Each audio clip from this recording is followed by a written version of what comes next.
Iran আবারও Hormuz প্রণালী বন্ধ করে দেওয়ার মাত্র ২৪ ঘন্টার মাথায় আজ সোমবার তেহরানের সঙ্গে আলোচনায় বসার সিদ্ধান্ত নেয় ডোনাল্ড ট্রাম্প। একে একটি সংকেত হিসেবে দেখছেন বিশ্লেষকরা। তেহরানের কাছে এটি স্পষ্ট যে এই কৌশলগতভাবে হরমুজ প্রণালী দর কষাকষির হাতিয়ার হিসেবে এখনও অত্যন্ত শক্তিশালী অবস্থানে রয়েছে। তেহরান বিশ্বাস করে কূটনীতির ক্ষেত্রে মার্কিন প্রেসিডেন্টের বিশৃঙ্খল আচরণের বিপরীতে তেহরানকে ধৈর্য সহকারে শান্ত ও কৌশলগতভাবে এগোতে হবে। ট্রাম্পের অস্থির আচরণের বিপরীতে এটি তাদের জন্য প্রয়োজনীয় একটি দক্ষতা, যার মাধ্যমে এই যুদ্ধে ইরান এগিয়ে থাকতে পারবে। ইরান ও যুক্তরাষ্ট্রের মধ্যকার আস্থার অভাব এবং সম্পর্কের ধোঁয়াশা এতটাই যে কারো পক্ষেই বলা সম্ভব নয় ট্রাম্প এখন কি ভাবছে। অন্তত এটি অস্বীকার করার কোনো উপায় নেই, ইসলামাবাদে প্রস্তাবিত দ্বিতীয় দফার আলোচনার প্রেক্ষাপট মোটেও অনুকূল ছিল না। এর আংশিক কারণ হলো ট্রাম্পের অধৈর্য আচরণ। তিনি আলোচনার প্রয়োজনীয়তা বুঝতে ব্যর্থ হচ্ছেন এবং যুদ্ধের ফলে বিশ্বের অর্থনীতি ক্ষতিগ্রস্ত হবার বিষয়টি একদমই আমলে নিচ্ছেন না। গতকাল রোববার রাতে ইরানের রাষ্ট্রীয় সংবাদ মাধ্যম জানিয়েছে যুক্তরাষ্ট্র শান্তি আলোচনায় অংশ নেবে না। ইরানের সরকারি বার্তা সংস্থা ইরনা লিখেছে, আলোচনায় না যাওয়ার সিদ্ধান্তটি ওয়াশিংটনের অত্যাধিক দাবি, অবাস্তব প্রত্যাশার ফল।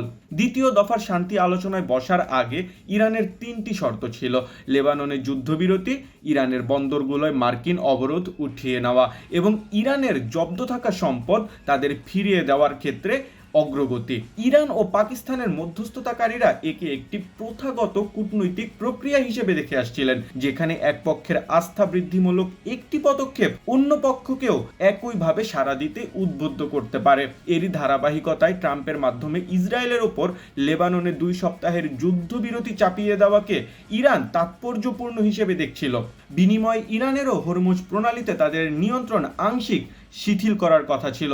আশা করা হয়েছিল বিনিময়ে ট্রাম্পও ইরানের বন্দরগুলোর ওপর থেকে মার্কিন নৌ অবরোধ তুলে নেবেন এবং এভাবে একটি ইতিবাচক পরিবেশ তৈরি হবে দুই পক্ষের মধ্যে। কিন্তু ট্রাম্প অবরোধ বহাল রাখেন এবং দাবি করেন যে ইরান হরমুজ প্রণালীতে ট্যাঙ্কারের চলাচলের উপর যেসব বিধিনিষেধগুলো ছিল তা সম্পূর্ণ তুলে নিয়েছে। সেই সঙ্গে তিনি যোগ করেন, ইরান তাদের উচ্চমাত্রায় সমৃদ্ধ ইউরেনিয়ামের মজুদ নিরাপত্তার জন্য যুক্তরাষ্ট্রের হাতে তুলে দিতে রাজি হয়েছে।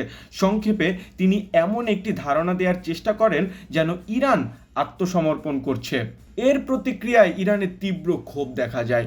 ইসলামাবাদে ইরানি প্রতিনিধি দলের নেতা মোহাম্মদ বাগের গালিবাফ এক টেলিভিশন সাক্ষাৎকারে ট্রাম্পের বিরুদ্ধে মিথ্যে বলার অভিযোগ তোলেন। তবে তিনি এও বলেন যে কূটনীতির দরজা বন্ধ হয়ে যায়নি। যখন স্পষ্ট হয়ে যায় যে ট্রাম্প অবরোধ তুলে নিচ্ছেন না, তখন শনিবার ইরান জানিয়ে দেয় যে প্রণালীটি তারা আবারও পুরোপুরি বন্ধ করে দেবে এবং সংক্ষিপ্ত সময়ের জন্য শর্ত সাপেক্ষে খুলে দেওয়ার বিষয়টি শেষ হয়েছে।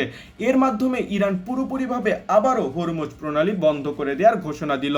বিশ্ব অর্থনীতির জন্য যা মোটেও স্বস্তির সংবাদ নয়। Daily headline, Dhaka.